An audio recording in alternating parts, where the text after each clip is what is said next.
Listen to what members of the Azimio movement have said. Mimi nimetoa direction kama party leader kwa Wiper members of parliament. Hawa majina ya watu wanne ikiletwa kwa bunge kwa kupatiwa idhini, wana Wiper pigeni no. Minority mwenyewe akaenda. Chairman wa ODM mwenyewe akaenda. Now we want to see in ODM, if indeed they say these people went on their own, the proof of the pudding, they say, is in the eating. Will you do that, Honorable Mbui? We will listen to them because, like I said, we will not predetermine. We'll listen to them, but the thing is this,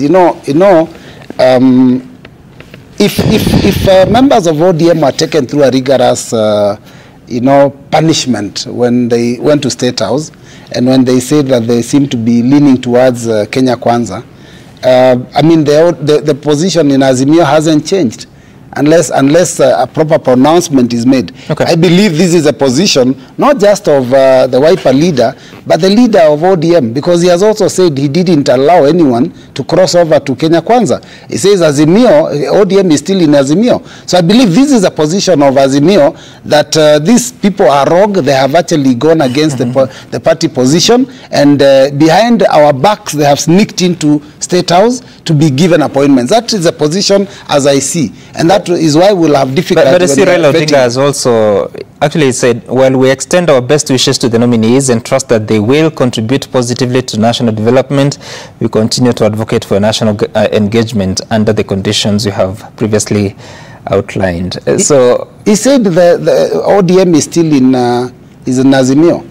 You cannot be in Azimio and at the same time in Kenya Kwanza. You have to be one side. Okay. I want to believe the Right Honorable Raila Amolo Odinga that for ODM, for all intents and purposes, is still in Azimio, meaning we are still the minority party together. And so none of our members can also be on the side of government in Kenya Kwanza. All right, and of course the vetting committee will be looking at the procedure followed in arriving at nominees, and also looking at the legal, that is constitution and statutory requirements, nominees' abilities, experience and qualities needed for the job, the nominees' academic credentials, the professional training, nominees' experience, the personal integrity and background of all these nominees will be put to question during that vetting. I want us to look at some of the feedback that has come from you, the viewer, at Citizen TV Kenya, at Sam Gituku. The hashtag to use is Citizen Daybreak. This is on X. Bob Otieno is saying that the so-called broad-based agenda is political conmanship. I think we read this, actually. We had read this. We need to go to the next one. And this is Katebesk. You're saying that I fail to understand why His Excellency the President squandered the opportunity to nominate qualified technocrats to help him run his cabinet. He chose to do a roundabout and sneaked in fellow politicians. We have a long way to go. Rafael Biketi, Ruto is just diverting attention from the real issues. He is playing politics instead of tackling the issues raised by young Kenyans. The appointment of new members into the cabinet is conmanship because none of those people ever came forward to raise the issues. Then Treble Macho, does it make sense spending billions to fund an elections if it's right for the winner to form government with the losing candidate? Gabi Wakasiaka, a plea to the president, consider Babu Namwamba on his cabinet. He's an upright man with no history. Well, I think we're not going to use this opportunity for campaigning. But then again, there's another one, Lucky Boy Mainge. From my point of view, the cabinet nominations wasn't a matter of uniting the nation, but uniting the government and opposition, as well as Nyanza and Central Region. Politics of tribalism are taking center stage. I want us to get towards the tail end of the conversation. And let me begin with you this time, again, Honorable Koech, because, yes, many questions, and I think Raila Odinga actually points to some of them in his statement, because he said that the conditions of engagement are compensation to the families of the victims of extrajudicial execution, release of all persons in custody and termination of all cases related to protests since last year, prosecution of policemen involved in shooting to kill or maim protesters. Once upon a time, the President and then Cabinet Secretary for Interior Affairs indicated that only 25 people had died. At the time, there were 41 that had died. Yesterday, the President raised his tally to 42. The KNCHR is talking about 60 people have died.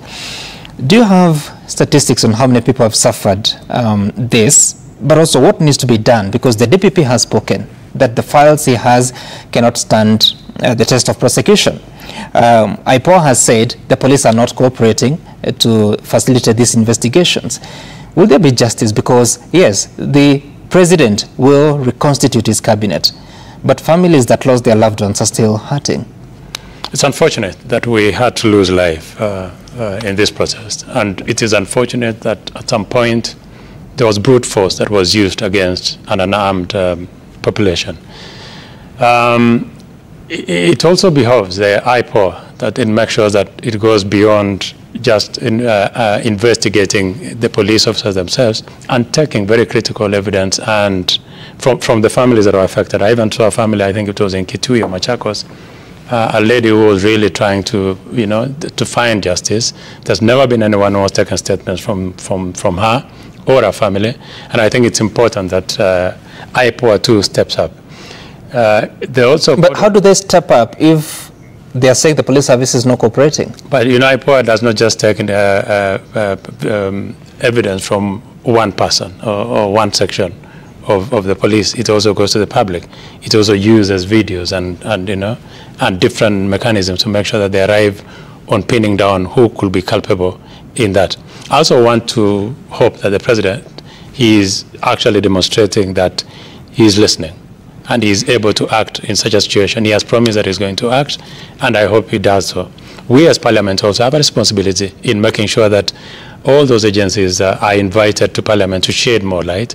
We just resumed, we are now on session, and I think it is important for members of Parliament also to take that as an initiative to make sure that we are able to do our own investigation to find out who might have been culpable. If the President is promising to act, what does action look like? There are many questions. There are many things that have been raised. You remember, it includes even sending some of the police officers away if they are found to be culpable. So I'm sure it's a broad-based situation on how he's going to handle it. It is not just the word. That's the new language. But divert really. No, really, Honorable Koech, the family of Rex, the family of Evans Kiratu, they're waiting for answers, and so many others out of the 60 people. It is hurting some. I understand the pain of the family. Just wait. So when you say that the President has promised to act, and yes, indeed, you've seen changes in the police service. We've seen changes in the prison service. But justice is not changing people's jobs. Absolutely. And moving people to different institutions. It is about following the due process of law and saying that indeed this is the person that killed this person, this is the sentence, and this is the compensation from the state. I like the part that you said following the due process. I am sure that is exactly what is being undertaken, to make sure that the people who are responsible are taken to court and are charged in court. There are cases from way back, like for... At a time, IPOA feels the National Police Service is frustrating the process of investigation? I don't know. I mean, I don't know the facts of what is really happening. I wouldn't be here to speak about IPOA and how they've been able to gather information or whether the police are refusing to give them information. And that is why I'm saying, as a member of Parliament, it doesn't stop there. My responsibility, too, is to make sure that we invite the responsible agencies to explain to the country what might have happened and what is that IPOA is requesting from the police that are not being given. I think that will be very important, because those are accusations that we are hearing from here, but I do not have the mechanism to verify what has been said. But to be very honest, something has to be done. It is wrong.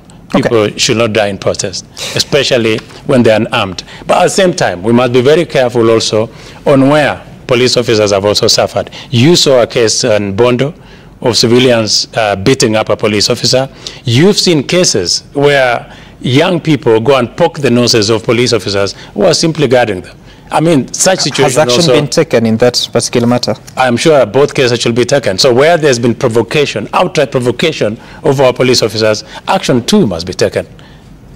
You don't know if it's been taken or not? No, I do not know. Okay, Wanjiru, so what does accountability, what should accountability look like in such a scenario? Because every time a death is reported, and actually on Citizen TV, we featured families that have gone to the city mortuary, they are looking for their loved ones, they find them, and they are registered to have died in Juja, yet the bodies were collected in Kitengela. They were actually protesting in Kitengela. Post-mortem is done. It is determined of how they died. The bullet is taken out, yet investigations are supposed to match that bullet to the gun it came from. Exactly. That looks like an attempt at cover-up.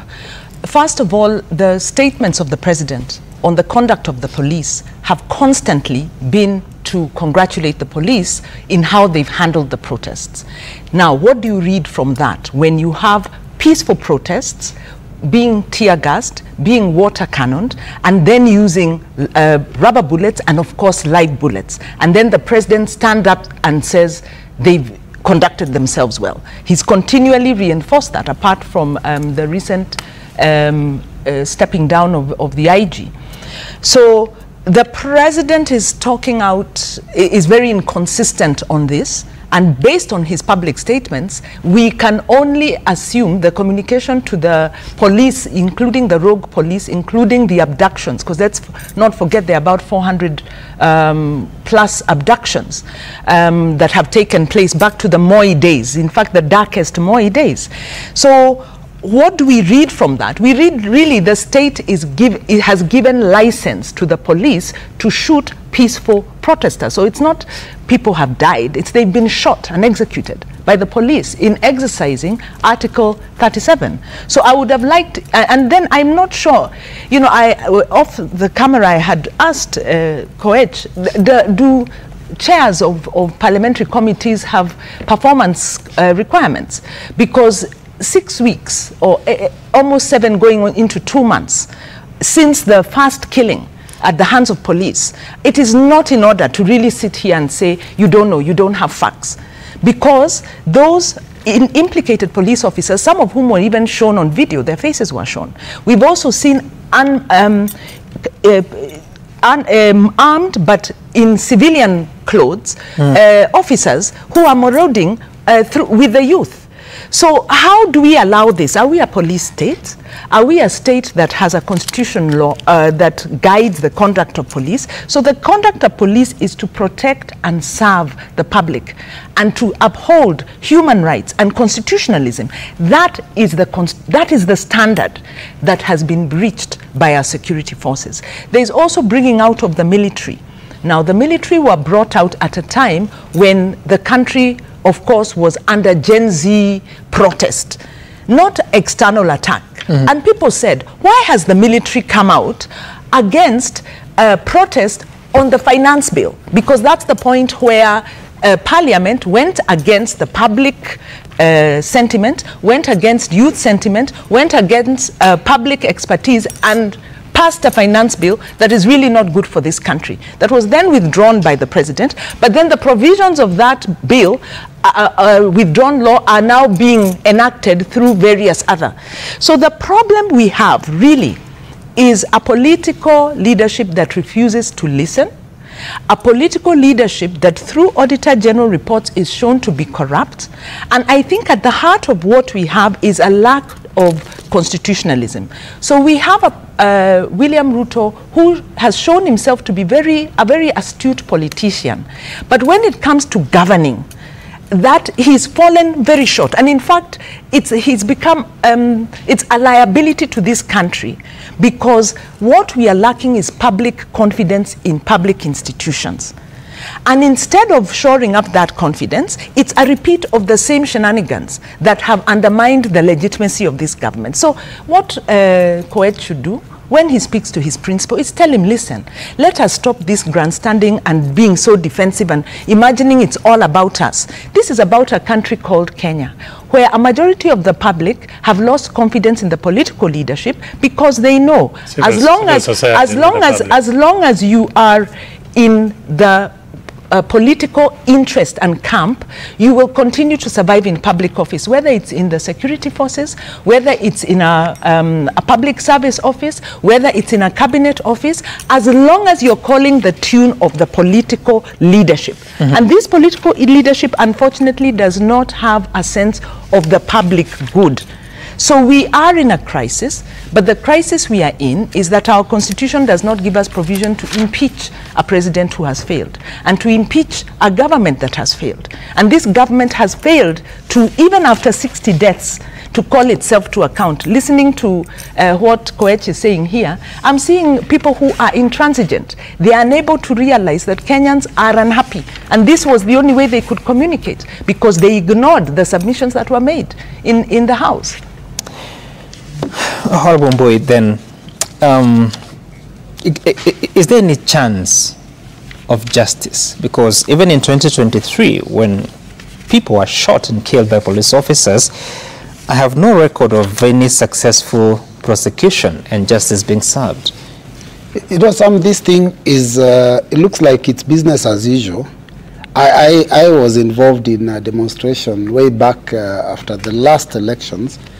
You know, we went to receive our leader then of NASA, Raila Amolo Odinga, from the airport. And in the whole of that, you know, the hula baloo, my leg was broken. I ended up in hospital for a month. I struggled. Up to now, I still have, you know, the metal, whatever, rod. They call it a pin that still holds my leg together. And of course, zero compensation. Nobody listens to you, and it's just a story, you know.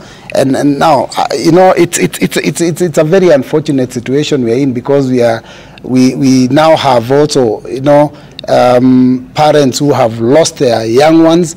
And like even before, some of the ones that are dying now are very, very young. You know, people in college, people in universities. That generation, that age of between 27 and below, a lot of them are dying around that age. And some of them have been abducted, some have been, you know, severely hurt. Let's not even talk about the ones who died only. The people who are alive, but you know, they're limping and they're hurt. But then, you know, there seems to be no end in sight. If they go back to the streets, chances are some that the police will do it again, over and over again. So I don't know. I don't see light at the end of the tunnel, based on the way this regime is handling these demonstrations. And let me say this, that it's good Honorable Koech is here. Maybe he can explain to us, because when the youth hit the streets and the police, who are able to use batons, water cannons, tear gas canisters, rubber bullets, some of them went excessively and started using live bullets. But, you know, Koech, as the chairman of defense and his team, they allowed the military now from the barracks to join the street, you know, to join the police in the streets. You know, now, unlike the police, the military, them they use assault rifles, and grenades and tankers and bombs. I've never understood exactly what they were supposed to go and do, you know, in confronting our youth. Wasn't it enough that the police have killed so many of them already, that you bring in the military, which is supposed to deal with external aggression? So I don't know. I'm very concerned. But as Azimio, we have said that before we have any, you know, for us to be talking about positions, I mean, today we are talking about who has been nominated to be CS, I don't know, from ODM. Before we talk about such things, we should have dealt with the matters of compensation and justice for those victims of this police brutality. In fact, like I was here last time and somebody was saying that people are dancing on the graves of these young people. It is anyone that is talking about positions. You know, that is why as Wiper we've said we are not talking about positions. We are more interested in sorting out this mess. And you know, President Ruto in the last campaigns, he was very clear. He said, you know, there are people who are always talking about positions. Unfortunately, it has come out that he continuously keeps using positions, you know, as a way of getting out of every political situation, because he even introduced a position of prime CS, which is not even in the constitution. So I think at the end of the day, I don't know. I think Kenya has a long way to go, and that's why we need to figure out how do we get to heal this country. What do we need to do? That national convention, I think, is important. We need to talk to each other, but not about positions, not about sharing power, but about fairness and justice, and dealing with making the country a country that is fair for all of us. Okay, I think there's a fair question there, Honorable Koech. Do you have any status report of what the KDF have been able to achieve since deployment? KDF were only deployed to deal with a situation that we had at hand at that point, which was extremely becoming difficult for the police themselves to manage. Let me tell you, Sam, and like I say all the time, as a country we were degenerating. As a country, a peaceful demonstration was turning out to be something different. From attack to Parliament and an attempt to stage a walk-in to State House was becoming extremely a national security issue. Anyone trying there was intel showing that people wanted to go to State House, of course, that was going to overthrow our constitution. There was intelligence saying that people... There was intelligence, of course. By the time they had broken into Parliament, of course, intelligence was heightened, and it was necessary at that point to make sure that the country was able to hold. Was there intelligence they were going to breach Parliament? National security, sorry? Was there intelligence they were going to get into Parliament? That we'll get to that later, not at this point. I mean, there was intelligence that was going to be an attempt to get into Parliament, but I think they minimized the magnitude of that protest. They did not anticipate that there were people who were going to hijack a peaceful process to score, to make what do you mean scores. they minimized? It was not as it turned out to be. Of course, it was going to be. If it was going to be a normal demonstration, it was okay. Our young people, like Gikonyo was saying, only had cameras and coffee. Sorry, you're saying, and they were okay to demonstrate with. Let's get this right. You're saying there was intelligence showing that. No, Sam, you have this tendency of really interrupting my flow of thoughts. And I apologize for that. I just need clarity on what you've just said. Yes. There was intelligence that protesters were going to get into Parliament. There's intelligence that there was going to be demonstration, okay? Whether they were going to get into Parliament, a protected area, was not there. Because no one anticipates that anyone will go down criminality and get into Parliament, a protected area. So, of course, there are people who use that opportunity to have criminals get access to Parliament forcefully. And that is where the issue was. No one anticipates that a crime will happen where there has been an allowed demonstration of young people. Honorable Koech, you've lost me because you've changed your answer. This is my point. I don't work for the National Intelligence Service. My point is this. In my view, and from an official interaction with the people who gather intelligence information, is that there might have been minimization of the magnitude of the demonstration on the day Parliament was invaded by protesters, because in their view, the assumption was there was going to be peaceful processions, and on that day, not criminals who are going to try to gain access. Sam, allow me to ask a question. And on that day, 6 people died. That's what I'm saying. And number two, I really want us prior to the so-called invasion. Now, as far as I'm concerned, Parliament is the House of Representatives. I don't support vandalism of any sort, but this idea of breach, our language is missing the point of our democracy, because the authority given to our legislators is delegated from the public. Absolutely. And where the legislators have failed, the public are unable to recall that authority because we don't have a provision in the Constitution. This is the gap that forced Gen Z onto the street. Now, prior to the breach, I told you I was in that demonstration, and some of my colleagues were actually manning the health rescue, the medical rescue desk. Yep. And by that time, they had recorded 4 shootings. So there were shootings. There were shootings even prior. So as chair of defense, your answers are woefully inadequate, because you should be explaining to us why were police shooting protesters. I am saying this is a protected area, okay? Right. The people went in there. The people who banned representatives who are elected. You have to go to